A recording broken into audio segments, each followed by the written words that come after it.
Okay, yeah.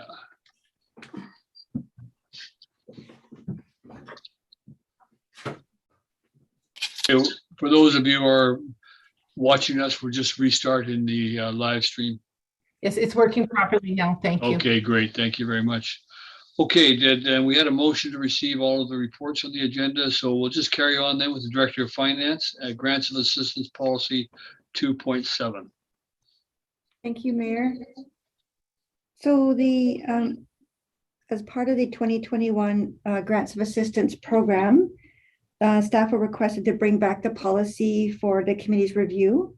And so the purpose of this report is to provide the committee with an overview of the changes that were made in 2019, which was the most recent revision to the policy, as well as bring forward the items that were highlighted as part of your 2021 award discussions. And I'm bringing the report forward now because the 2021 program has been completed, and it'll provide the committee with an opportunity to make any recommendations for changes if you so wish in advance of the 2022 program. So now is sort of the perfect time to make any changes. So the bottom on my staff report, the bottom of page 1, it lists the changes that were made in the 2019 revision. And on page 2, I've highlighted 2 of the items that came forward as part of your discussions this year. The first one was the 10% cap.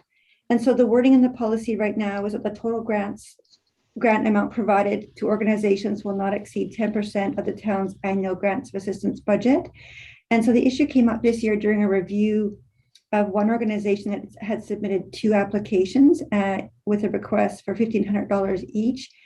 So it made a total reward of $3,000, which is in excess of the cap. However, if the intention of the cap is to limit the amount per program, as opposed to per organization, then the committee could recommend that item 2F be revised. And alternative wording I provided there is the total grant amount provided per program/event will not exceed 10% of the town's annual grants of assistance budget. So that's one option if you choose to make a change in that area. The second item that came up was the issue around repeat applications or applications that are applying for what seem to be operational expenses. And so in the policy, item 2G speaks to some items where financial assistance will not be provided. And this includes an organization's request for usual operations or core expenses. And also when an organization shows a dependency on future funding, which is similar to the first bullet. And so over the years, council has received repeat applications, and you have recognized the value of certain programs and have chosen to provide ongoing support as part of this program. If previously, what council has done is recognizing that repeat funding was being provided and you wanted to continue to do so, but you could move it outside the grants of assistance program. Direction was created to create a line item in the budget, and that would move them out of the program, but still continue ongoing funding each year. And I gave some examples of that. Recent examples were TRAC, Coast Cultural Alliance, and Restorative Justice. So that was the way that council chose to continue to provide support for those organizations. On page 3, I made a mention that both Seashell and the SCRD also encounter repeat applications. So this is not a new thing for just the town of Gibsons. And as part of their programs, applicants are required to identify whether their project is new, and if not, what funding was provided previously. And also there are some reporting requirements where successful applicants are required to provide information on how the application has prepared to make the program sustainable in future years. And so historically for the town, we do provide historical grant awards. As you remember, when I bring the reports forward, we have a spreadsheet that shows about 5 years worth of history. So you do get information on historical awards.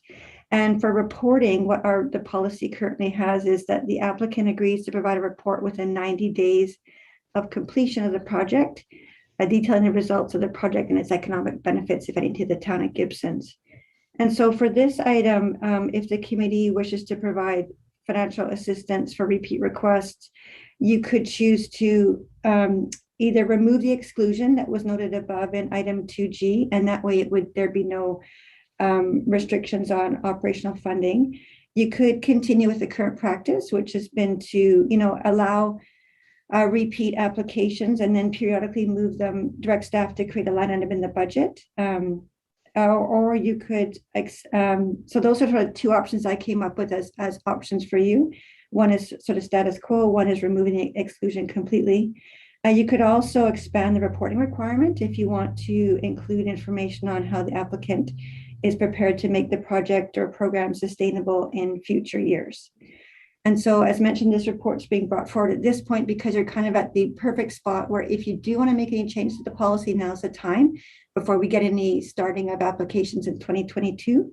And if you so wish, I would incorporate that and bring the policy back for approval. So, and if no direction is made, then the existing policy stays as is, and that's what we'll use for the 22 program until council directs otherwise. So thank you very much. Well, thank you, Director of Finance, and thank you for bringing those issues forward. We often forget what we've battled with during the course of the year, and it's really a good point to bring them forward, and also your very thoughtful review and suggestions. And I'm going to put it over to council to see, first of all, let's take the first one, and that's the 10% cap. This council has struggled with this. I think the suggestion is it has a lot of merit of changing it to speak to 10% of per program as opposed or per project or event as opposed to 10% to the organization. So, because as we know, all of the ideas that come forward have merit, and at some level, and it really is hard to say no. And it's also recognized that during the course of the year, there is we end up, in some sense, not fully expending the full amount or struggling to spend the full amount. So, council, with discussion on this, on the first point, 10% cap. Councillor Kroll. Thank you, Mayor Beamish. I think for the nature of what we tend to get coming in as grants of assistance, I think the 10% works. Although, as the Director of Finance pointed out, there are a number of groups who have multiple projects. So I think treating the 10% per project, as long as it isn't flagrantly, just an attempt to get more money by designing programs that'll actually become one program. But I'm happy with the way it works. And I do think it's important that some groups, do be, that are ongoing, that it, for simplicity and to open it up to potentially other people, maybe we should be looking at more, with some of the items that are annually ongoing and they do serve a good community function, is just take them out of the grant assistance program and put them into budget. So that's on the second point. So on the first point, did I understand you kind of concurring that 10% per program or event? That's my two cents worth on the 10%. Yeah. Councillor Dindret, I guess the only caution I have on it is that does the 10% at this time require organizations to prioritize, to say, okay, we have an opportunity to apply for the town of Gibsons for a grant for a program. Unfortunately, the maximum amount is going to be 10% or $2,000.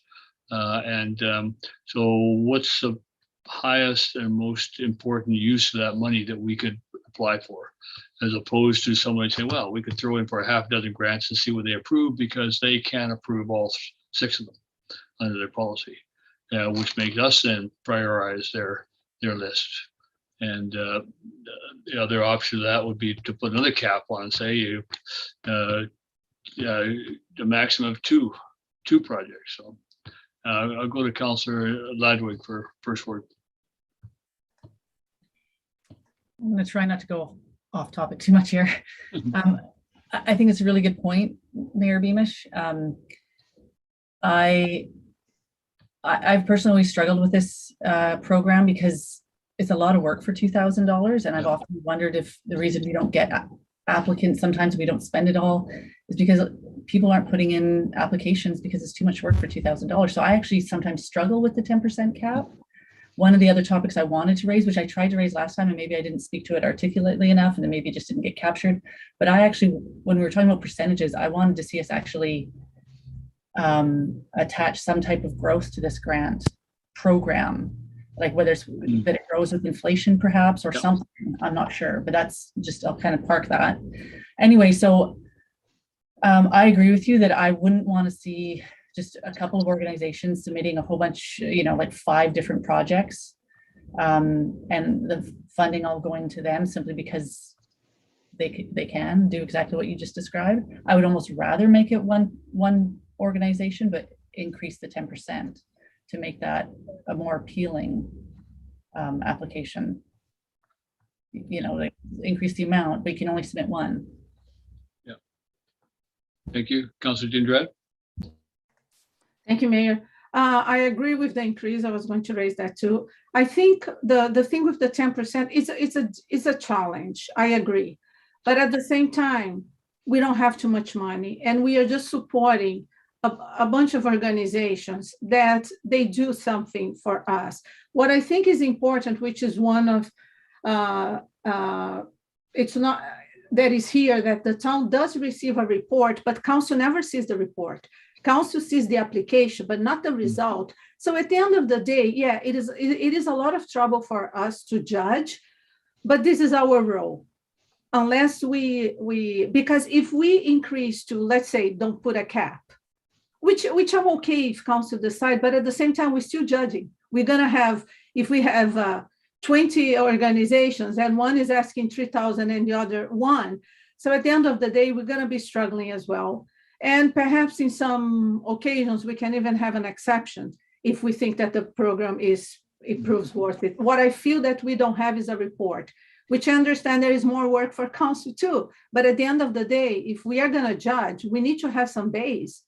So I'm saying what I support the 10%. If there's a strong point to change, I'm okay too, but I think 10% give us a guideline and a guideline for distribution, but I also support including a succinct report that we can have some judgment of a program that's going on for 3, 4, 5 years. Councilor Kroll, back to you.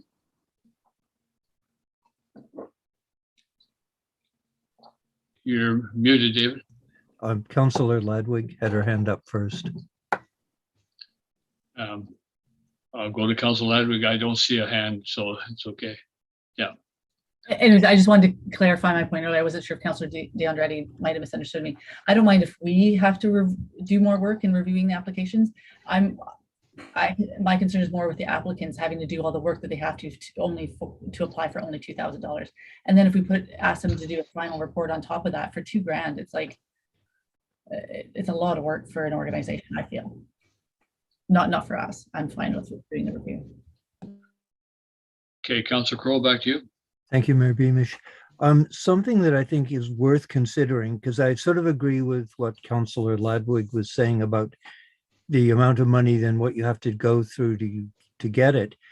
But a lot of the groups that apply to us for grants of assistance funding are also applying to the regional district and the district of Sechelt. And specifically, the regional district directors have a lot more, in some cases, have more funding to direct to some of these projects. They're not, so what I would deem worth consideration is that if it's a group that is solely Gibsons based and providing the service ostensibly to the town of Gibsons, that maybe a larger cap be placed on what they qualify for, and people that are applying to multiple sources for funding, that we maintain the 10% cap. Okay, interesting. Yeah, Councilor Dindrat. I think if we go back to the philosophy of the program, this is just a support, right? Yeah. So I think, I get Councilor Crow's point, and I think maybe in some instance, I think the council can always, at their discretion, raise the issue. But I think the reminder is this is not a grant to fulfill a program of 100% program. This is just a support, a complementary to support some activity, if I understand. And just a clarification, this report says that the town has a requirement to receive a report, so it's already in place. So it's just a matter that council never sees the report. That's my understanding. We have the application, but not the report. Director of Finance, can you speak to that? Yes, thank you, Mr. Mayor. So the reports are provided 90 days after the individual programs have been completed. So they come in throughout the year.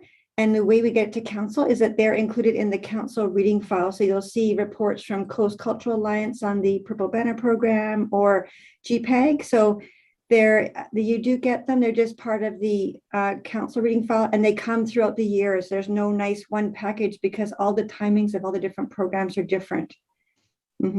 Council could request that if there's a repeat funder, that they attach their previous report to their application to make it a bit easier to see that, because they are really hard to keep track of.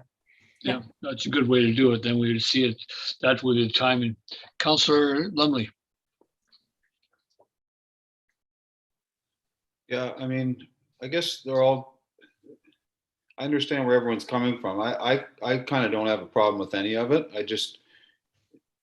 The problem with increasing amounts for some people, we're just going to decrease it for others because you're giving away more money to one organization. So the only way to support that would be, or to set like right now, it's just an arbitrary figure that gets thrown out there every year for grants and assistance. Probably the smartest thing to do would be to peg it towards some sort of performance on our budget side of things.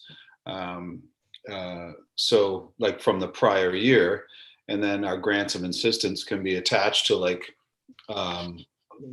what if at the end of the year we have no money, or we've had so many expenses, it's just been a bad year. We're just going to dig a bigger hole with this, but usually there's a surplus left over. Maybe like attach it to the surplus. Maybe it's 20,000. Maybe like we have such a banner year that we've got 300,000 in surplus. It could be $40,000, right? And then you'll get a flood of applications. But I think maybe you'll get caught by increasing it. Instead of having one person apply for 2 applications, well, with the increase, then they'll just apply for one giant increase, right? And my only fear is that you're going to take away from an organization that, might just need $1,000 to buy some equipment or do this. This is not to fund businesses. This is assisting, like, people that are primarily doing things in the community for the community. So I certainly wouldn't want to get any of the smaller ones, see them get pushed out for larger amounts from a better proposal. So those are my thoughts. Okay, do we have consensus on anything here to choices now to leave it as it is, which we can do, or make a change that allows for some more flexibility in the program? I guess we do go into this every year, and we do talk about it every year, and I'm comfortable leaving it as it is for now. I do support the idea, and maybe that's the third item we'll talk about, is the idea of increasing the total amount, and so that it could go up 10%, become 22,000 this year, and then the higher grant amount is 2,200. So, but let's do I see a motion to make a change with respect to the current wording of the cap of 10%? Councillor Crowell? I'm happy with the way the cap is set, but I think it should be like something to the effect of a limit of 2 programs per organization. Okay. So there's an is with a slight amendment. Right. Okay. Okay, if you're going to move that, Councilor Crowe, Councilor Ladwig has already seconded it. There we go. So that would be then that the alternate wording, the total grant amount provided for program level will not exceed 10% of the grant annual grant of assistance budget. And total amount of the grant provided per program and will not exceed 2 grants per organization, per applicant. Okay. We're comfortable with that? We understand that, what we're saying? Okay, I'll call the question. All in favor? Okay, thank you. Director of Finance, do you understand that one? Yes, thank you, Mr. Mayor. And I'm just, the assumption there is that this is an annual. So if someone provided, if someone submitted an application in intake 1 and intake 2, yeah, they could still have 2 per year. That's correct. Not per Yeah. intake, it's for the annual, for the calendar year. It's annual, yes. Perfect, thank you. Yeah, good, thank you. Councilor Dean Rad? Just a clarification, Mayor, are you still going to, because there's a suggestion that we attach the report, and then there's also yeah, the suggestion that we ask in the reporting, how does the organization is preparing themselves to make the project more sustainable? yeah. I was going to go to number 2 on the list first before we go to those other items, because another item is increasing the overall budget. So that if we could do that, if we could deal with number 2 and then pick up those other items. So, and this is the one relative to repeat applications and/or applications for operational expenses. Is there a recommendation? The options that the Director of Finance puts for us are on page 3 of her report, and with the 3 bullets there. Is council wish to make any changes relative to our repeat application policy as it now stands?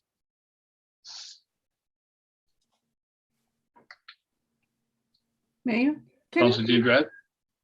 Could you please clarify? I didn't understand the question, and maybe refer the page. Maybe I Well, got it. if you look at the report, item 2 that is presented there, 2G outlines the items where financial assistance will not be provided by council. This includes an organization request for unusual core expenses. An organization shows dependency on future funding.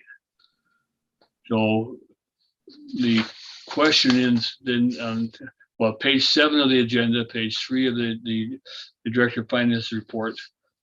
She addresses that, says if council wish to provide financial assistance for repeat requests and or unusual operations or core expenses, the committee could choose from the following. And she provides 3 different points, bullets there. Councilor Ladwig first, and then Councilor Kroll. So I do support the way it's currently written, but I also support us, I'm trying to find the 3 bullets, allowing someone to apply when it's not for operational expenses. So if it's a project that requires funding for a few years and they can explain why, then that's fine. If they're building a community garden and it's going to take them 3 years to build it out, that's totally fine. Yeah. Okay, and yeah, good. Would you see that as a grant expended over 3 years, or would you see that as a grant expended in year 1 as a larger amount for a 3-year project? And could they come back in year 2? From my perspective, they could come back every year. Okay. You know, I'm fine with that, but I wouldn't want to see them come back to us for liability insurance, for example. Right. That Okay. is operational expense that. Councilor Kroll? To Councillor Ladwig's point, I think we've been doing that. For example, the Deer Crossing, they were doing the Alzheimer's project with the Christensen Village, and I think that's in the 3rd year, or it's a several-year project. Yeah. It is ostensibly the same project, but it's different levels of that same project, which we've approved. So I think to a certain extent, we're already doing that. I think where we need to, probably pay a little more attention is to groups or organizations who are providing a very useful community service and are dependent on financing. And, we really should, rather than make them do grants of assistance for a measly $2,000 or $2,200, if we up the, put a inflation rider on it, that they really should be budget lines, because they need to know that they have the security of that financing. Being on, fundraising for a charity, having to go hat in hand every year to BC Gaming for money, or, we've only done it once to the town of Gibsons. As Councillor Ladwig said, for the amount you get, the amount of work you have to do for a one-off definite project, it's great. But for continuing funding, it should really be an annual budget line. And I think we just need to be cognizant of the groups that provide a vital service. Okay. Councillor Dean Drad, then Councillor Ladwig. Thank you, Mayor. I think for Councillor Crow's point, I agree. I don't know if we have to put this in a policy, because I think this year, since this council took place, they already approved the seniors as a line item, the restorative justice program, at least 2. So perhaps this is something that each councillor, or maybe collectively, we just raise at the point, have a discussion, because I don't know, I'm afraid if you put something on the policy, it could be even more complicated than it is, unless you have a clear suggestion of what exactly are we saying. I think it's something at our discretion. We are fully aware of the kinds of programs that are important to the community. Councillor Ladwig. Not to be insensitive, but I'm actually, and I totally appreciate what Councillor Cole is saying, but I'm actually a little uncomfortable just adding things on as line items to our budget that are an ongoing commitment like that. If I don't know, you're committing future councils, like you can't kind of back out of something once somebody's already on the books. I feel like we've already put a few groups of our community on the budget, and I'm comfortable with that, like seniors, youth, restorative justice. For me, I'd rather kind of leave it at that. Anyways, that's just yeah.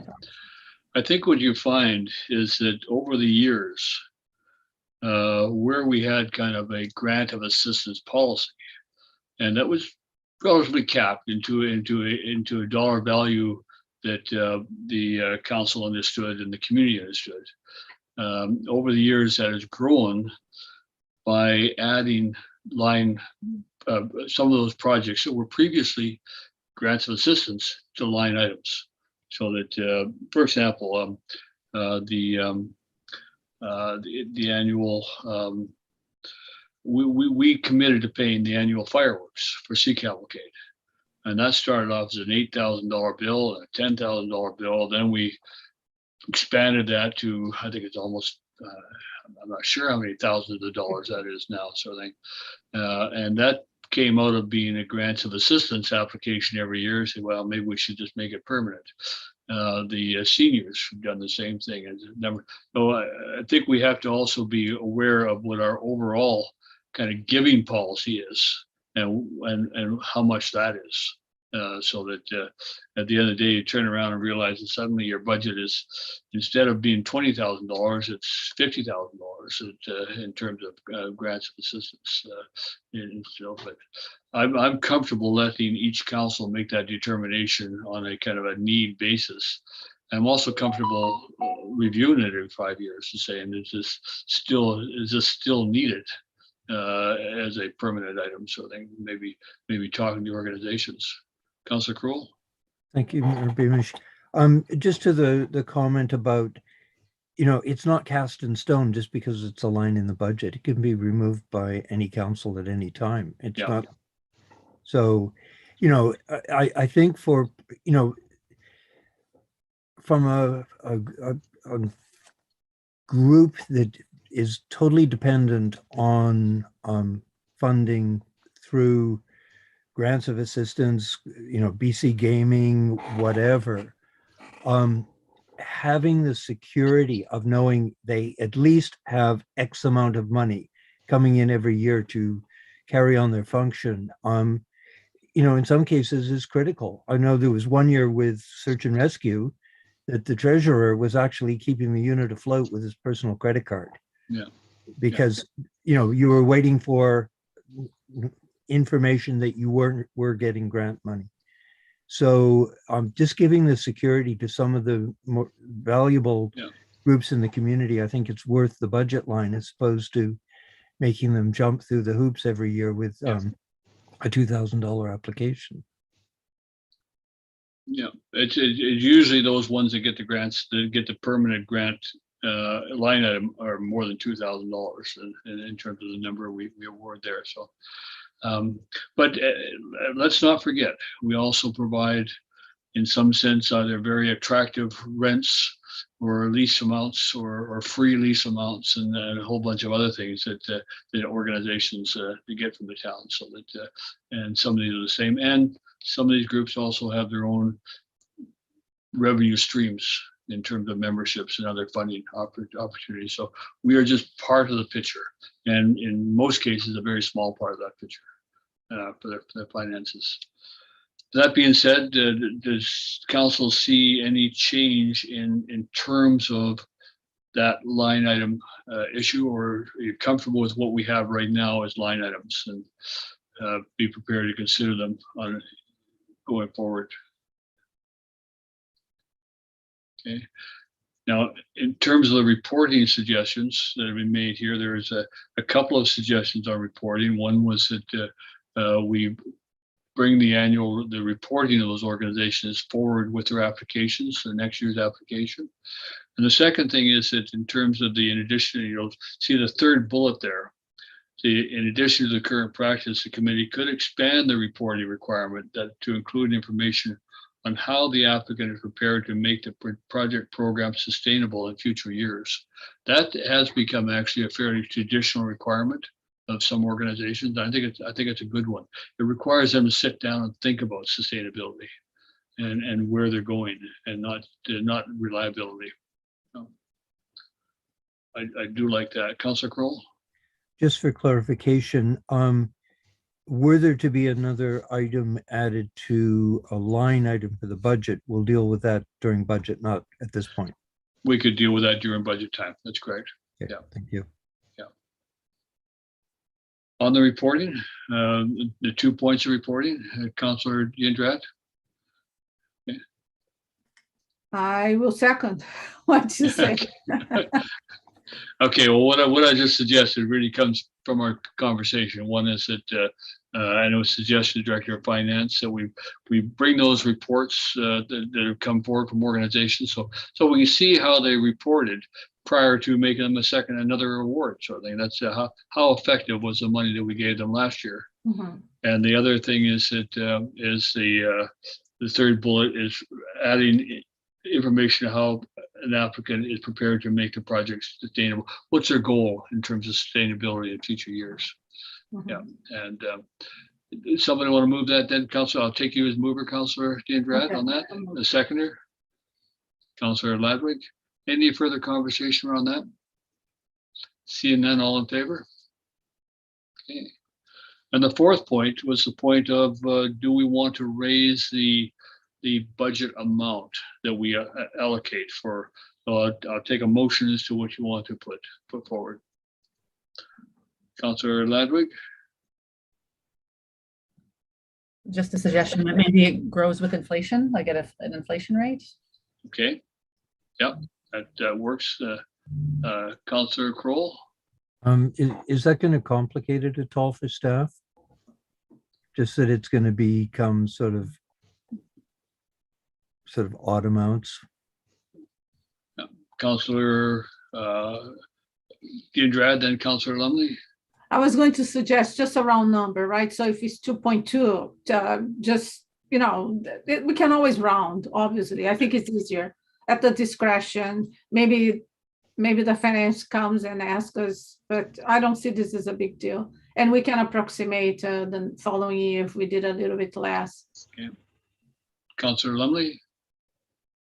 What if we have double-digit inflation and everyone's paying taxes? And then that hits everybody equally, yeah, that's right. I do like the idea of having a inflationary number that we set as opposed to a number that comes with an application. And so that because I've had this conversation with the regional district and I've had it already again this year. The applications come in for assistance from organizations, and it's anywhere from a 1% inflationary factor to a 3.5% inflationary factor. And I said, why don't we just set the inflation factor and set at the beginning? So I'm comfortable with saying 2%. That seems to be a fairly balanced number right now. So take your motion on that, Councilor D'Andrade. We apply a 2% inflationary factor. Seconded by Councillor Ladwig again. Okay. And seconded. All in favor on that? Okay. Thank you. Thank you. So,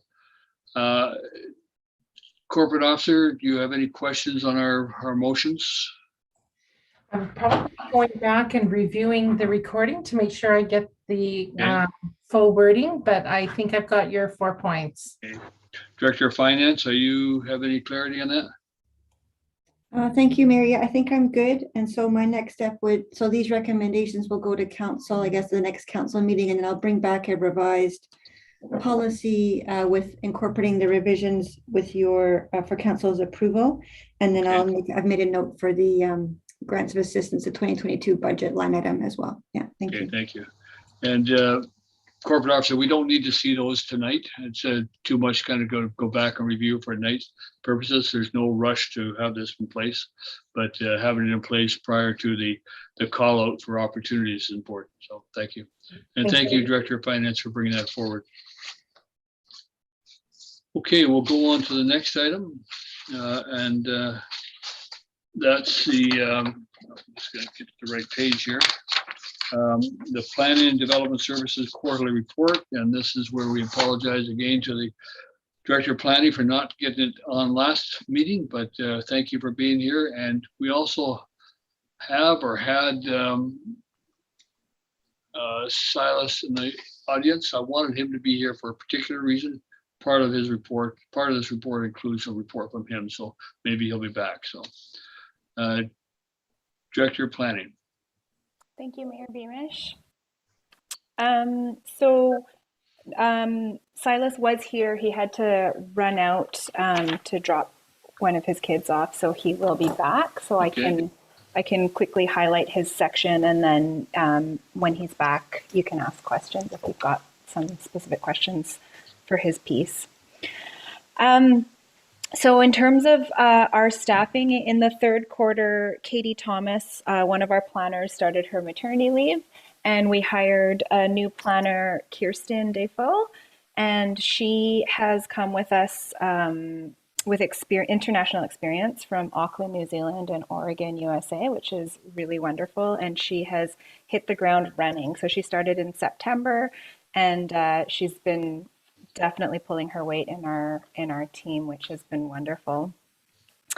In terms of the building department, I just sent out an email announcement to everyone just now. We will be losing John Hart, so he is resigning, and so we will be needing to find a new building inspector. We've got 2 vacant positions. We will have 2 vacant positions. So John has been with us since December 2018 and has made huge changes to the building department and improved our processes in many ways, and will be deeply missed. Just a question regarding that. Is that arrangement we had with the SCRD, will that provide some coverage for us on that? We hope so. So that arrangement was for level 3 services only. Right. So we do have a number of level 3 building permits that are waiting to be reviewed, but we don't have that agreement finalized yet. So we are Okay. still working to finalize that. Okay, in terms of our affordable housing projects, what can I update you on here? Harmony Lane is still, there's a few more deficiencies to close that project, but tenants have been living in there for a while. Shaw Road is still working to, the 571 Shaw Road affordable housing project is still looking to secure financing. School Road is tenanted, and they are still working on some offsite landscaping at this point. We do have the application for Kiwanis, which I didn't put under this header, but that is for 76 units of seniors housing. So that'll be a decision of council tonight for the variance. And then in terms of the housing strategy, we had a really good workshop on end of October with Urban Matters. And he's provided me some draft comments that I will be reviewing and then bringing that back to council for further discussion. In terms of the Everybody Needs a Home project, that has 3 parts to it. So a destigmatization program, which Deer Crossing the Art Farm is leading by engaging people with lived experience in homelessness through storytelling and artistic expression. And there's also an outreach program and support for a winter shelter. So the winter shelter opened November 2nd, and hopefully Silas will pop back in to give us an update on how it's going. The next part here is short-term rental regulations. So we started this project in 2019. We did some extensive public engagement with 4 two-hour community dialogues and a survey that went out town-wide. We received 91 responses to the survey, and following that, council came up with 4 goals for regulating short-term rentals. Then we did the bylaw. It had first and second readings, 2 public hearings, and then we sort of changed direction a little bit. So on October 28th, we had Third Space Planning come and facilitate a 2.5-hour workshop with council or through a committee meeting. And we discussed, council discussed trade-offs, and the goals were reprioritized. So the new prioritized goals are listed on page 4 of the Q3 report.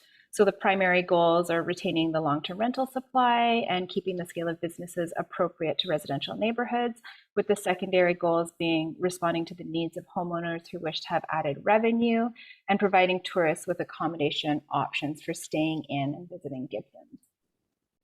So the most significant remaining tension right now is protecting the long-term rental housing and council's openness to allowing same lot short-term rentals or hosted short-term rentals. Roughly 58% of entire home short-term rental listings in Gibsons appear to involve accessory dwellings. So that would be in secondary suites or garden suites, which is equivalent to about 8.5% of Gibsons' current rental housing stock. So these could otherwise be used as long-term rental units if we zone appropriately for it. So the next steps in this process would include, there's 3 phases. So one is designing the regulatory program. The second is designing the enforcement and evaluation of that program.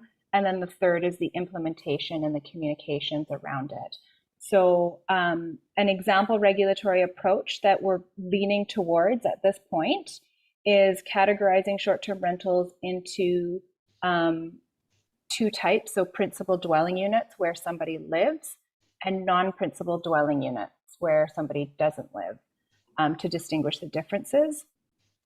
And then allowing principal dwelling unit short-term rentals in all zones. So that is more like the typical the typical home sharing approach. And then what I've said here in my report, it's associated with fewer inherent trade-offs and impacts, than other types of short-term rentals because it involves the operator's actual home, and mitigating neighbor impacts could be enhanced through potential use of a designated responsible person and neighborhood notifications.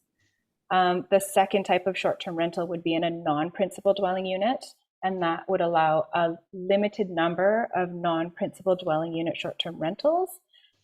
This would allow for any dwelling unit that is not someone's main home, such as a secondary suite if the owner lives upstairs and the suite is vacant. And so we could limit the number of these units basically, and that would, the intention around that would be to retain the majority of these units as long-term rental housing, while allowing more tourist accommodation in areas where there are limited options. So council discussed maybe allowing a certain number of these in Lower Gibsons where there's no other accommodations, tourist accommodations at this time. So in order to continue working with third space planning on preparing these bylaws, these three steps need to happen, the 3 phases. So the staff report outlines the costs of these phases. So to complete the remainder of the work by spring 2022, so launching if council approves this budget, they could begin the work now. The designing the regulatory program, so that would be the intent of the regulations, staff reports, and draft bylaws, is approximately $8,000. Designing the enforcement and evaluation program is approximately $12,000, and that would go into the compliance, the cost recovery goals, licensing plans, and all that. And then the implementation support would be up to $8,000 as well. And so the total would be up to $30,000. And then we had only budgeted $4,000 for this project, and we have spent that on the previous work done.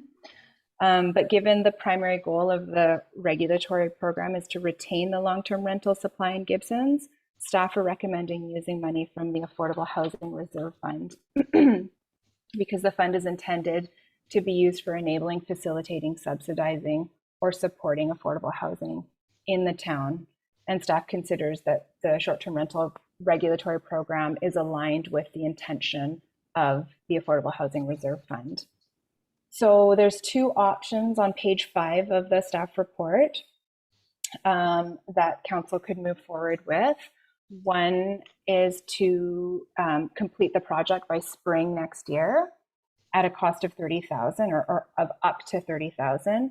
And option 2 would be to delay the work pending budget deliberations and then picking up the work again, probably in May after the budget conversations next year.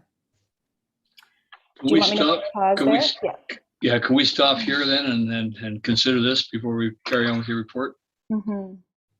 Because I think there's important considerations here. And one, with the Director of Finance still with us, Director of Finance, my understanding is that council could actually borrow money from the Affordable Housing Reserve or any reserve to be paid back through the budget process. Is that correct?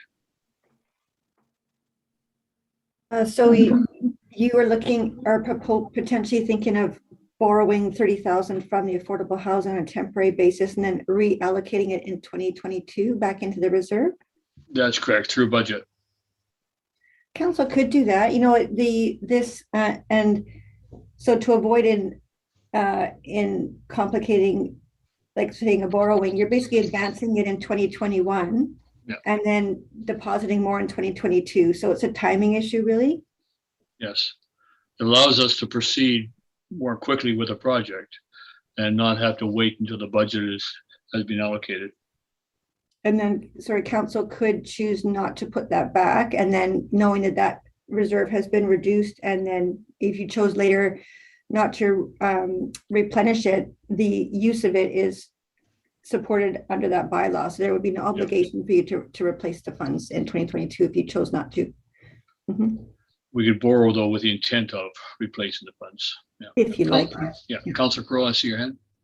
Thank you, Mayor Beamish. I think because the direction that we'd given staff was that it would be really nice to have this project dealt with before year end so we can start issuing business licenses in the next year. So time is sort of the essence. I don't have an issue with where the money comes from to pay for the 30,000. What I would suggest is that the license fee for short-term rentals reflects the costs involved with getting to the point. So, from a bylaw point of view, from an administration point of view, and, for the research that goes into the actual bylaw, the funding and the costs for that should be recovered through the business licenses. Mhm.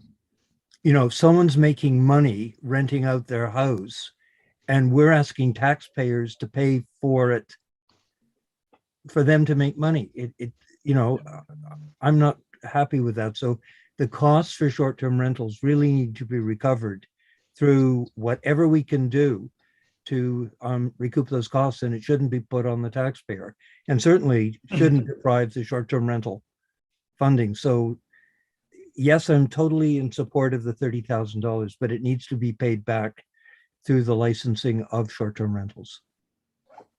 Councillor Dean Red? Yes, I fully agree. I also would like, there's one item here on the proposal that's allowing a limited number of non-principal dwelling unit STRs, and they suggest Lower Gibson's Landing area. What I would like, it's really that there is a very strong criteria, because this can somehow raise a can of worms. I think it is important. We talked perhaps some areas that are considered commercial, but I think if it's a location, there has to be a strong criteria supporting, because it's almost unfair. Oh, you can do certain an area in Lower Gibsons, but you cannot do in Upper Gibsons. So there has to be a strong rationale, really, and perhaps there will be some properties in Upper Gibson, some in Lower Gibson, I don't know, but what I would like, it's a strong rationale that we really can understand why just in these locations we will allow second non-principal dwellings. So that's my only concern in this bylaw. Councillor Ladwick, I saw your hand up. So I'll just run through a few things. So I only support taking funds out of the Affordable Housing Reserve if we can do exactly what you just described, Mayor Beamish, which if we pay it back, or like Councillor Kroll said, pay it back with business license fees. Either one of those I'd be happy with, but I don't want to see the funds come out of that reserve for this I agree. long term. So that's one thing. I am a little bit concerned about the fact that what we're reviewing right now is an example of a regulatory approach. And right off the bat, I don't really agree with 2 of the 3 bullets. And so I'm so concerned that we're going to end up having another bylaw come to us, and yet again, it not being us going around the merry-go-round on this. What I would like to see is a list of regulatory bullets come forward to us that I think as a council, we just need to vote on each one. And that's the only way we're going to get this bylaw through the door. So, and we'll just vote on it at each, because I mean, we got stuck the first time on a couple of small things, and then we kind of threw the baby out with the bathwater, started it all over again, when if we just voted on a couple of those factors, one way or the other, it would have been done. So I'm reluctant to spend money hiring a consultant, then the consultant comes back to us with a bylaw that we do this again. So if we're going to put money towards a consultant right now to work on the bylaw, then I would like them to come back with their suggested bullets and have us all vote on each one and just be done with it. Director of Planning, do you see a problem with that approach? No, I don't. I think the intention of preparing an example regulatory approach, is that sort of what we came to when after the workshop that we had with council, based on your priorities or your redesigned priorities. So when we draft these bylaws, the intention is to meet the goals. And so I think it's important for council to stay at that higher level and just focus on those goals, and we will work the bylaw, the regulatory approach to meet that intention. But it's, I mean, as you recall, there was some push and pull between where the goals landed. So there are going to be some difficult conversations, as Councillor D'Andrade brought up, about how, like, what is an okay number to allow for short-term rentals in Lower Gibsons. I mean, it's a hard decision to make, but those are part of the decisions that just will have to be made, and then we'll have to tweak it later. And from a regulatory approach, I think it's best to go more stringent and then relax the bylaws in the future. But if we allow too much, clawing back at the bylaws in the future makes it a much more challenging process to enforce, because then we're facing lawful non-conforming uses and that kind of thing. So those are my comments at that point. But for now, the first step would be to draft a summary of an intent of the regulations and bring that forward for council discussion. And then from there, we would draft the bylaws. Okay. Councillor Kroll, I see your hand. Then Councillor Ludwig. Yeah, thank you, Mayor Beamish. So sort of to address what Councillor Ludwig was saying, and certainly what the Director of Planning is saying. So if we approve the funding, the bylaws drafted, if it comes back to, can we do a workshop and just go through it point by point and, get it nailed down? Because, trying to do it on the fly in these meetings is, it's not working. So if we have a draft bylaw, can it not come to a workshop?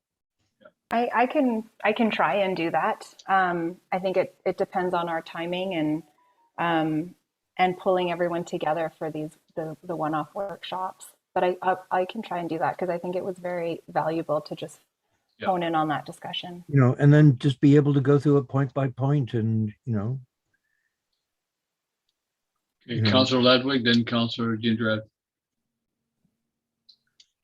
So I sympathize with the Director of Planning. This is not an easy position to be in, to try to get this through. And I totally appreciate that we need to go high level and look at what the goals of the program are, but that's within context for me. When we were filling out the survey for that workshop, I was really clear that I'm fine with the number one goal being to maintain long-term rental stock. But for me, it's not at the I don't support short-term rentals, unoccupied short-term rentals in residential zones. I feel like it's a misuse of the regulatory of that zone, and I was really clear about that through all my communication. And so I will kind of come back to that with that understanding. Then for me, the number one goal is short-term rental, is a long-term rental maintenance. But I just simply don't support short-term rentals in residential zones. So unoccupied, that is, sorry. So yeah, I'll just reiterate that I think before too much time and energy goes into fine-tuning the bylaw or whatever that comes forward, I think we should have bullets brought forward that we all vote on. And I would support Councillor Kroll's suggestion as to a little mini workshop, even if it's only an hour, but whatever. I think we need to vote on each one, because we may never all reach agreement on every factor, and that's okay. I don't have to have it my way, but I don't want to vote down a bylaw, like the whole thing, when really I've just got an issue with one or two bullets. I'd rather just make my statement about those bullets. And if overall the whole bylaw goes through, then fine. But I've said my piece about those two factors, and we can move on. Do you see what I mean? Like, if I think we approach it that way. Councillor D'Andrade. I think it's clear that the primary goals is retaining long-term rental and keeping the scale of business. So perhaps I didn't understand Councillor Ludwig's point of view, because the first bullet is to categorize, right? So then we understand this is a no-brainer. The second bullet, it's about allowing only principal dwellings. And the third bullet is bullet, it's about allowing a limited number. So I don't understand where, is there anything that I missed? Where do you disagree? I didn't understand. Okay, Councilor Ladwig, go ahead, and then I think we need to bring this to a workshop, as you say, but have those kind of the process laid out. So go ahead, Councilor Ladwig. And, you know, and thanks for raising that, Councilor D'Andretti. It might be that I'm just not understanding the second bullet for Yeah. starters. I don't really know what home, like, anyways, I may just need clarity on the second one. And that's what concerns me about, like, when we approve here's an example, regulatory approach, it's like, I don't really know if I do support that. And I don't want it to come back on council like, oh, we never support these bylaws at staff, right? And I'm like, so it could just be clarity. If what that bullet's referring to is that people can rent out their principal residence while they go away on vacation for a set period of time, then I'm fine with that. I'd like to set the time. I'd like to have that stated. But if for 60 days and they want to rent it out while they go away on vacation, no problem. Allowing a limited number of non-principal dwelling units, STRs. I am of the belief that if a person has a secondary suite in their home, I want people to live on the property that they are using for STRs. Personally, if they want to use a secondary suite for short-term rental, I feel it's their business. I do not believe that, like, I think we're becoming too micromanagey. As long as they're on the property that they are using, then I'm fine with that. I think there's a lot of suites we'll find that that could be rented out long-term, secondary suites I'm referring to, that people will not rent out long-term. My husband and I put a basement suite in our previous home. I never would have rented it out long-term. My children running across the floor sounds like a herd of elephants. It was just never built to have people living long-term in the basement. Could I ask my children to, like, be quiet for the odd weekend here and there? Sure. So I think you're going to see that a number of times. And I think people should have the right to do what they want with their own homes. So it's a home-based business. If they want to run it, then I think they should have the right to do that. What I'd like to see is incentives for people to use their secondary suites for long-term rental. And if we could talk about, like I've mentioned in the past, utility bills being maybe reduced for long-term rentals or things of that nature. So I'd like to incentivize long-term rentals in secondary suites, but allow people to do what they want with their own homes. I think we need, I mean, we're back in the conversation we've had before, and we need to have that conversation for clarity when we get to a bylaw. I think the important thing, I agree with Councillor Kroll in terms of business licenses. One of the problems that the SCRD is finding today is they have no effective enforcement measure because they don't have business licenses. So they can't deny somebody who's contributing to bylaw a business license for the next period, or they can't withdraw a business license. Whereas that becomes the one of our enforcement tools is to be able to withdraw a business license and then put essentially a short-term rental out of business. So those are things we need to consider. But right now we're looking at the 30,000. I think it's important that we give staff some direction and move forward. And waiting until after our budget is done, to me, is just not appropriate. I would like then the resolution that up to $30,000 be borrowed from the Affordable Housing Reserve to fund the short-term rental regulatory process, with those funds to be repaid to the Affordable Housing Reserve in fiscal 2022, 2023. However means we do that. It could be through building business license, it could be any other means, but we just have to return it. You're second that, Councillor Ladwig? Councillor Kroll, you have a question? A comment, sir. I think, I have no qualms about the money being borrowed to get to get this thing through the goalpost. I think it's imperative that it be recovered through short-term rentals. You can't just say, I don't care where. But short-term rentals is general revenue, Councillor Kroll. So it would be recovered by general revenue, no matter what. So it'll be so in that sense, we could actually pass on the budget bylaw. It could be recovered from surpluses. The surplus has been generated through taxation in a lot of cases, has it not? It goes to general revenue as well. They are going to reserve. So what I'm asking Yeah. is that the people that are making the money Yeah. off short-term Okay. rentals pay for Okay, this, yeah. because it shouldn't be put on the taxpayer.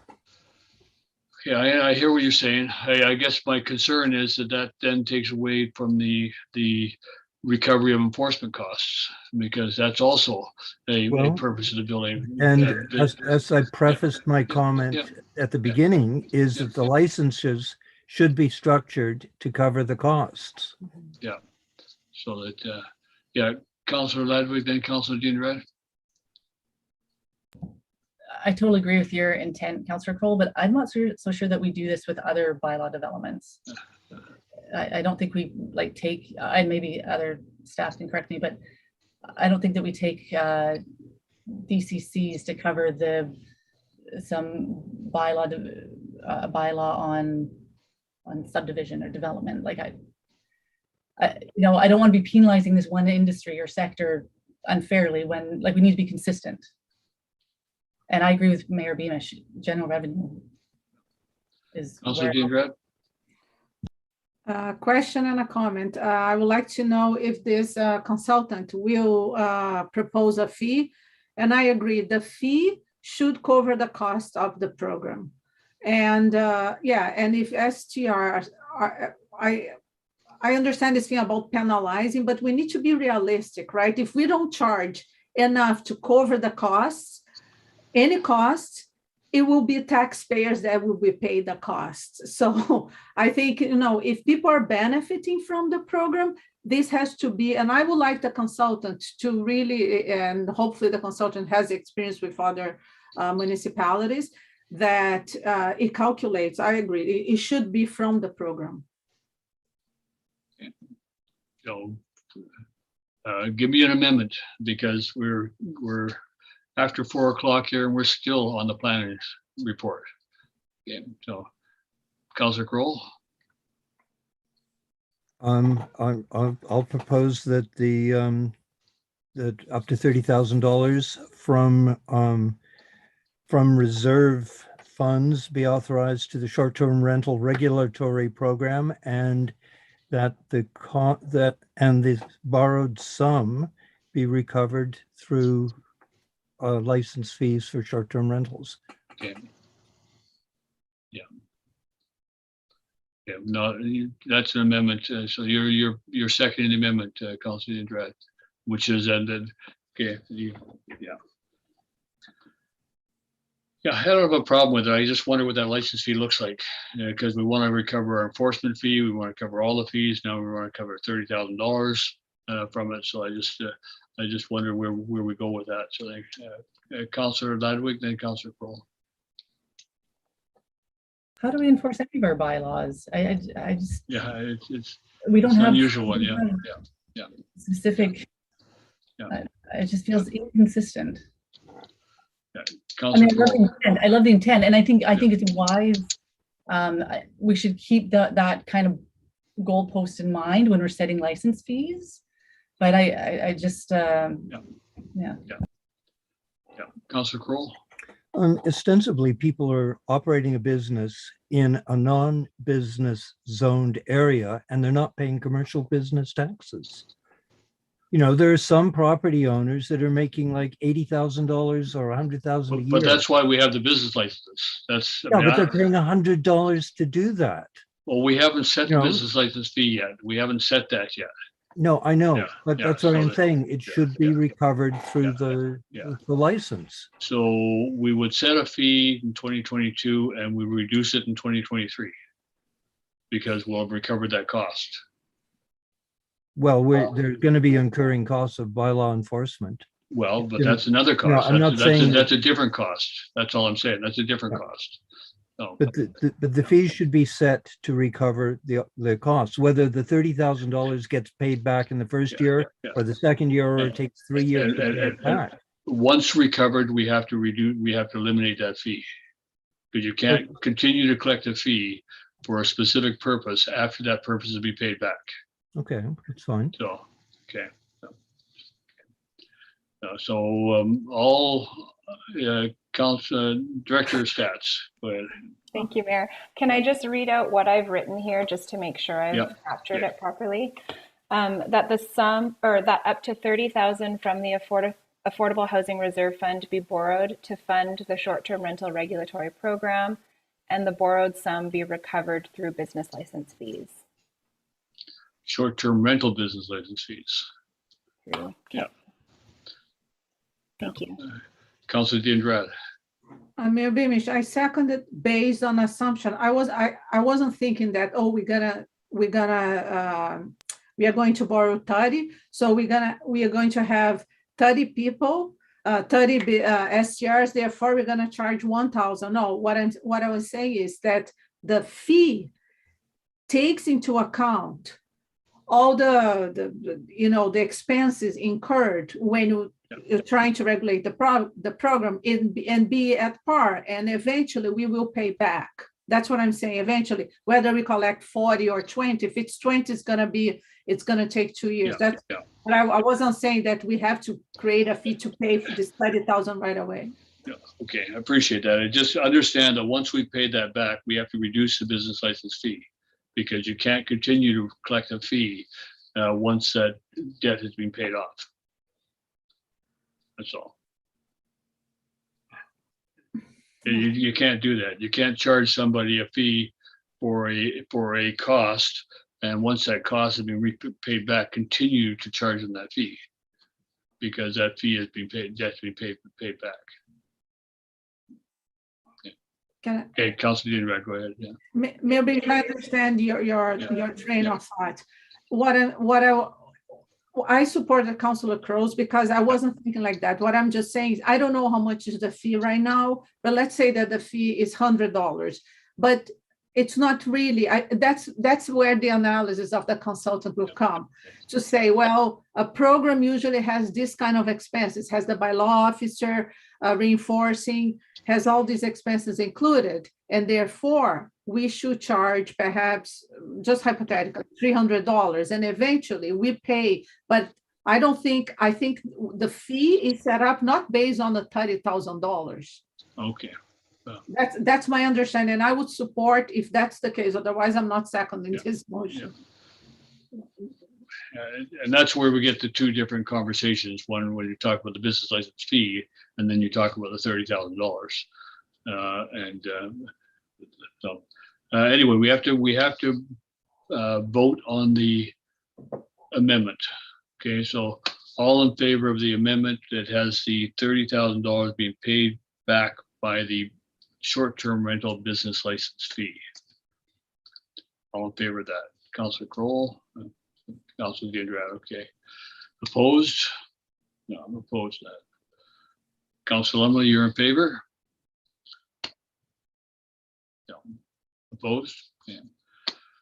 Go back to the first motion then, is that simply that we are going to pay the $30,000 back in 2022 fiscal year. And we will structure that recovery however we can do that. Councilor Kroll? So just for clarification, the $30,000 will be paid back by taxpayers who are not operating short-term rentals. Why not paid back by short-term rental fee that goes in general revenue?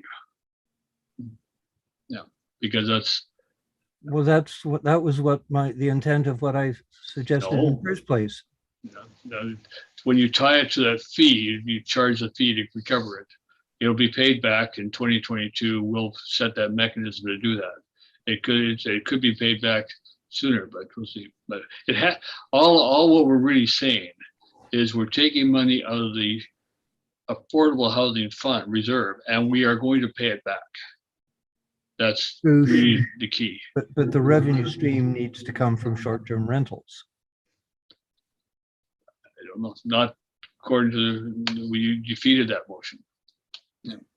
So. Well, why should I, as a taxpayer, pay for someone to be operating a short-term rental? Where do your business license fees go today? Business license for a restaurant, does it go to pay off the cost of a restaurant's impact on the town, or does it go into general revenue? It goes into general revenue, and then it pays for all the costs. Yeah, but look at what a restaurant is paying in taxes. I'm paying, Short-term rental, why wouldn't a short-term rental be paying? I mean, they're it's not paying commercial taxes. well, we don't know that yet. We haven't seen the bylaw.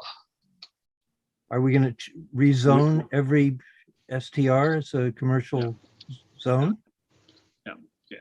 Now, you see, this is the problem. We get in this hopeless conundrum whenever we bring this conversation up, and we never resolve it. Councillor Ladwig. Where do home-based business licenses go? They're not paying other home-based businesses, accountants in their basements, nail salons in their secondary suite. I mean, it goes to general revenue. Their business license goes to general revenue. I understand what you're saying. If we end up wanting to approve short-term rentals in a residential zone unoccupied, they are now operating a commercial venture in a residential zone, which is what I'm opposed to. Depending on where this bylaw goes, we may not be allowing that anymore. And it's just a home-based business, like every other home-based business, which is what I'm hoping. And then their business license fee is treated just like every other home-based business license fee. It goes into general revenue. And this is something I don't think we should be trying to resolve today. All we wanted to do is move forward the project with a $30,000. And we need to vote on that. So I'm going to call the question. All in favor? This is to borrow $30,000 from the reserve and pay it back in fiscal 2022. All in favor? Okay. Thank you. Okay. We'll look at the mechanism for paying back. So can we bring that to council tonight so that staff can move forward with that? Motion to bring it forward tonight? Councillor Kroll, Councillor Diendrad, all in favor? Thank you. And corporate officer, did we thoroughly confuse you on that one, or do you understand what we're doing? Well, you motioned an amendment that was defeated. So my understanding is that the motion stands as it is, but with the addition of paying it back in fiscal year 2022. That's right. Okay. That's right. Yeah. Okay. Thank you. Okay. Director of Planning. Back to you. Thank you.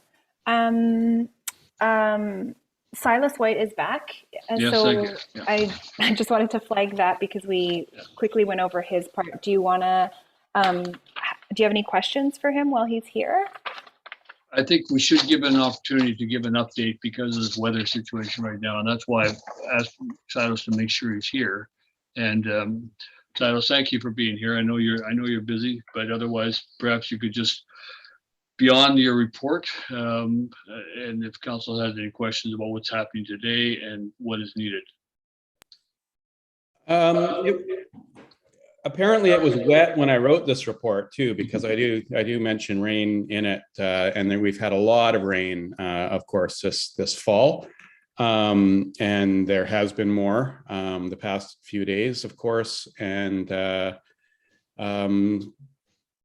I think there's at least a couple people in the town who've chosen to stay outside.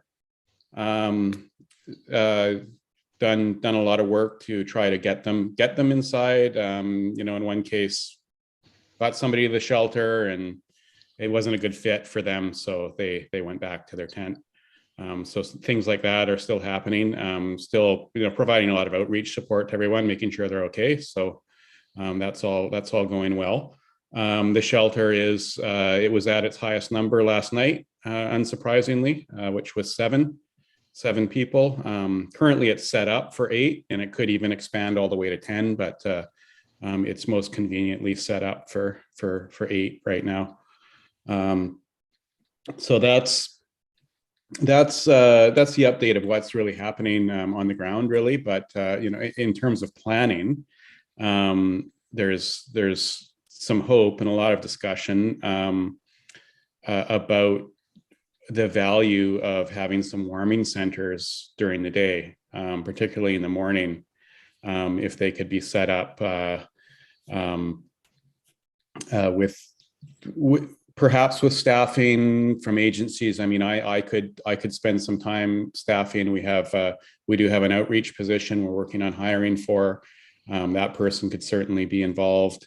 And there's potential for churches to get involved too. At least one church has reached out with some interest, and we're just trying to coordinate that on the community level.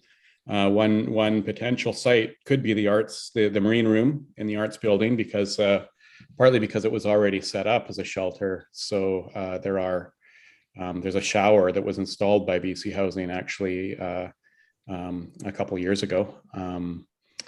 Laundry facilities are also even more needed right now because their stuff is getting wet.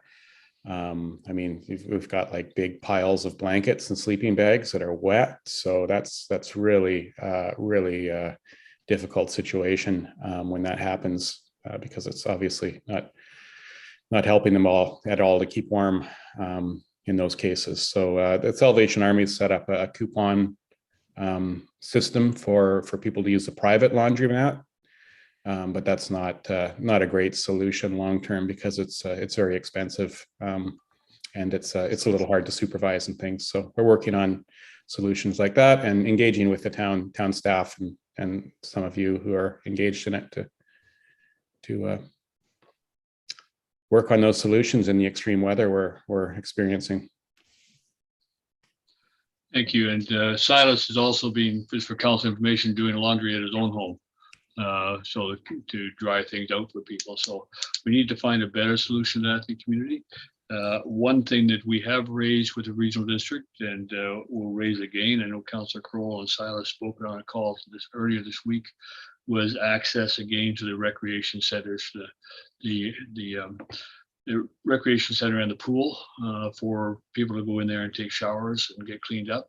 They don't have the laundry facility, so that is an important one at this time of year as well. So I just wanted Silas to update you on that. I think that in terms of the funding, we did get sufficient funding. I don't think that's an issue right now, and but there are people out there who are choosing, for whatever reason, to remain out there, and they also need to be supported. So I know he's doing that with his regular visits, and every once in a while we'll come across another tent. I found exactly where I intend to retire to, actually. The confluence of the stormwater runoff on Gibsons Way and Gibsons Creek, the beautiful tenting area down there, but somebody's already got it right now. But when they move out, watch out, I'll be there. So Councillor Ladwig, go ahead. This isn't a short-term thing, but I was just thinking maybe long-term, if we ever do decide to build that multi-purpose room at the pool, maybe we should think about building in a washer and dryer into it. And then maybe that building could be used for these purposes at that time. Good idea. Councillor Kroll? Sort of to Councillor Ladwig's comment, other than the one business laundromat in the community, are there any other sort of commercial sized dryers? Like I know Gibson's Party Rentals used to have commercial sized dryers, but is there anyone else in the community that you're aware of that? Because, you know, trying to get a sleeping bag into a domestic dryer can be a bit of a challenge. I've done it. It was a sure challenge. you have. Yeah, it was a challenge. Yeah. Yeah. And I know what my duck looked like the last time I tried to dry a sleeping bag. It was full of feathers. So, you know, but other than the wash tub, you don't know, there's no other commercial facility? Not that that's come to my attention. No. And I have Rain City was generous in offering their facilities for a couple rounds of laundry last month, but then the pandemic spread happened among the homeless population and in some of the facilities, and at that point they really wanted to cut down on people coming in and laundry, and I haven't really reapproached them since because we're just waiting until. What about the Y camp?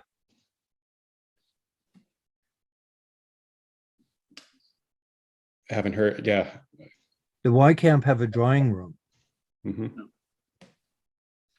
I'll write that down to look into. Okay, I think that any further questions for Silas? So we need to move through the agenda here. No.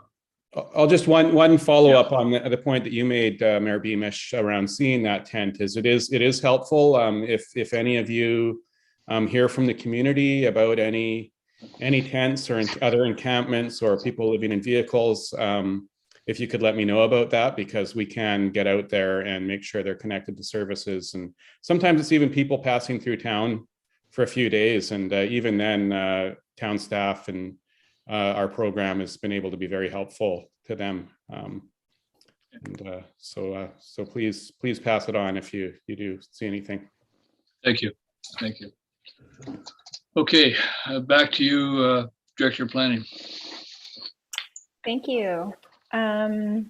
Okay, so we're on page 5. So community amenity contribution policy. So since we wrote this report, that policy came to council and council adopted it on November 2nd. So we haven't tested it yet, but we'll see how it goes. The garden suite review is still underway. So one of our planners is working hard to prepare a report for December. So we're going to bring back the results of the survey results and guide some decisions or guide some updates to the garden suites policy. Eelgrass conservation. So the planning department and infrastructure team have been working with the Nicholas Sonntag Marine Education Center to develop a strategy to demarcate eelgrass conservation areas. And we had a meeting with the Bowen Island municipality, who has installed voluntary no anchor zone marker buoys over eelgrass beds.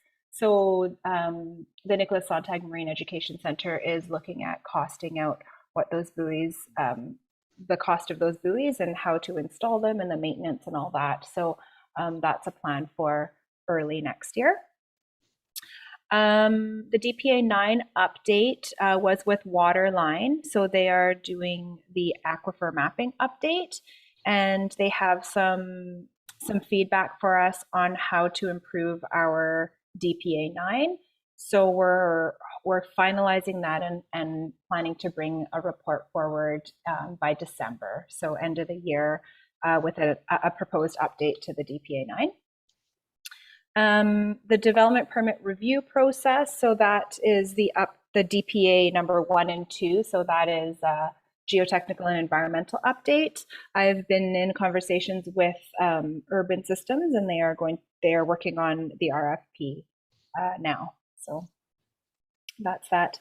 The Sunshine Coast Transit Future Action Plan Project Working Group.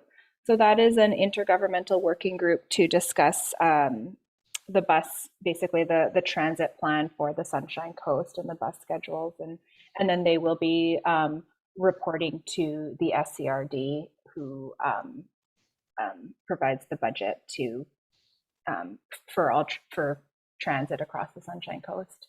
Okay, can we stop there for a minute, please? Mm-hmm. Councilor Dean Dryden. Thank you, Mayor. It's just a question for the Director of Planning. The estimation about DPA being that urban planning is preparing our RFP, yes. But my understanding is this just for DPA 1, right? Because in the conversation, a prior conversation, the DPA 2, the director wouldn't be able to do anything until February or something. Am I correct?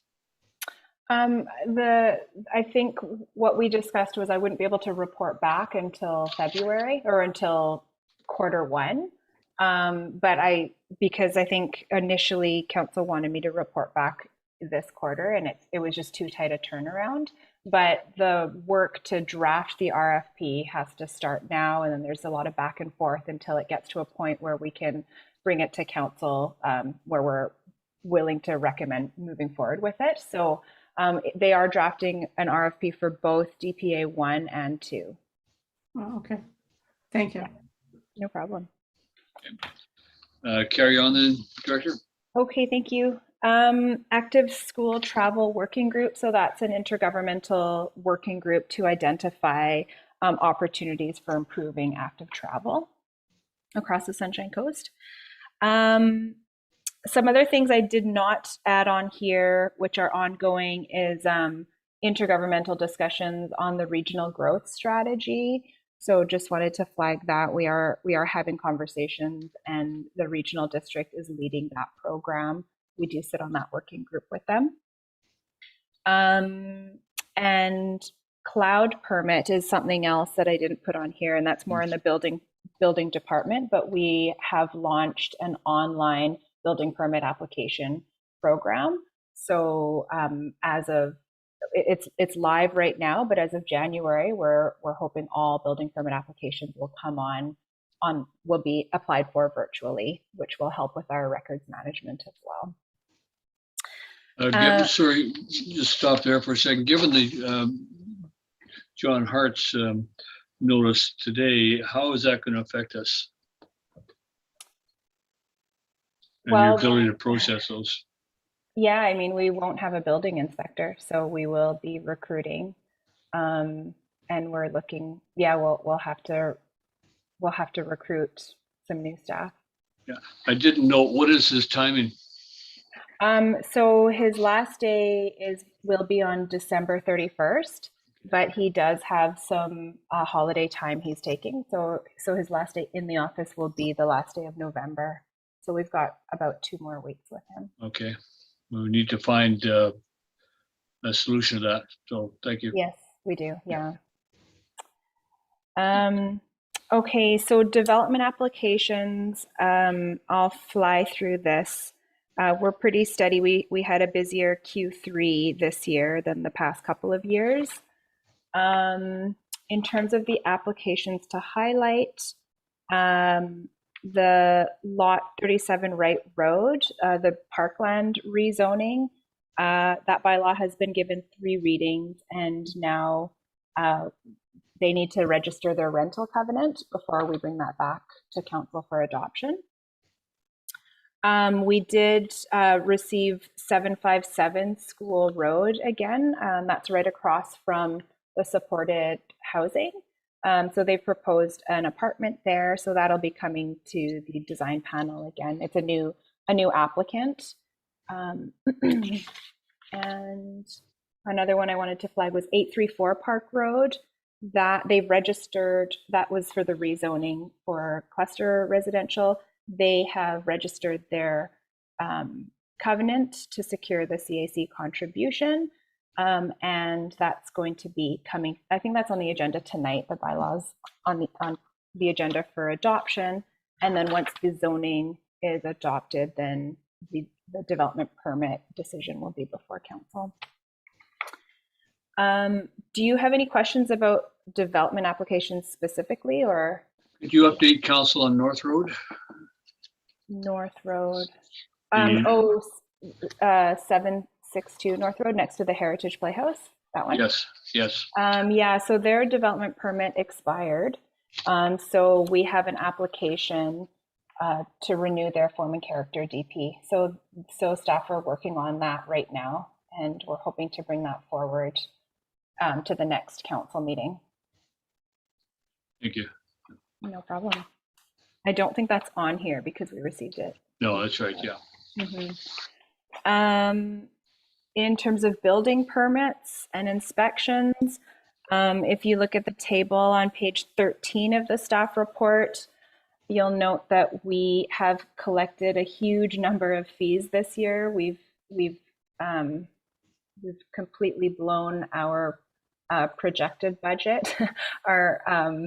So we've received 456,000 this year, and compared to last year, we received 121,000. So we've had a lot of building permits come in during COVID. And the revenues have been really high in the building department as well. In terms of bylaw enforcement, so for fireworks, I've got some speaking notes from Sue. Unfortunately, she wasn't able to attend today, but she said this year a joint task force comprising 3 from the fire department, an RCMP member, and and our bylaw enforcement officer patrolled the town on October 31st. A single display permit had been issued and only one display occurred in the town. No fines were issued, and overall it was a very quiet evening. Lots of families were out, and it appeared to be a very successful event. In terms of business licenses, 15 new licenses were issued from July to September. 5 were consultants, 4 were contractors, 2 were mobile services, 2 were film productions, 1 was a cleaning company, and 1 was a cafe. And then in terms of complaints, we received 154 complaints. The complaints of note were the calls regarding homelessness were on the increase. There were some complaints about noise from construction, particularly out of hours. Only 2 watering restriction violation tickets were issued, which is really good. And September saw the usual spike in calls as they relate to insecure garbage accessed by bears. And so far, 3 fines have been issued under the new attractant bylaw. And that's it for my quarterly report. Thank you very much. I'll go to questions now from Councilor Dian-Drag. Go ahead. Thank you. Yeah, I have a curiosity I noticed that combined the category of orders in the bylaw complaints, it's 38%, so almost 40%. So I would like to hear just the categories that fit in these orders, because I think it's a lot of orders for 40% of the complaints. So council is not really aware what are these complaints. So if the director could just break down, it would be very useful. Sorry, I'm not following you. Oh, in the attachments? Yes, the bylaw, right? The Oh, orders combined right. 38%, so basically 40%. So I see highway, noise, dog. I don't know what RWL means. Recreational water lease. Oh, yes, thank you. No worries. Property and then other, but other is 40%. So if you could break down, that would be very useful. Right, okay. I would have to check with Sue. I'll follow up on that to find out how that's categorized. Okay. Thank you. Other questions, Council? I just want to make sure, Director, that we've covered off any recommendations that you had, and that any other things that need to go to Council tonight. Councilor Ludwig, did I see you had another question? Yeah, just for the director of planning. And maybe she can't answer me, but I was curious how the noise bylaw is working out, and whether or not that's been a challenge. Because I see there's 25 complaints regarding noise, and I was just wondering if you made things more difficult. I don't think so. I think it's been fine. It was just that interpretation piece, but I think it's working out quite well, and she's very happy with it. Oh, good. Okay. Thanks. No problem.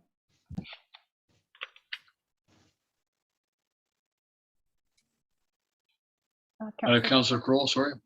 Thank you, Mayor Beamish. To the Director of Planning, the covenant on rental for Parkland, how long is that covenant for? It's so our policy requires to secure a rental, it's for a term of 60 years or the life of the building, whichever is greater. So that is the intended length to secure rental housing.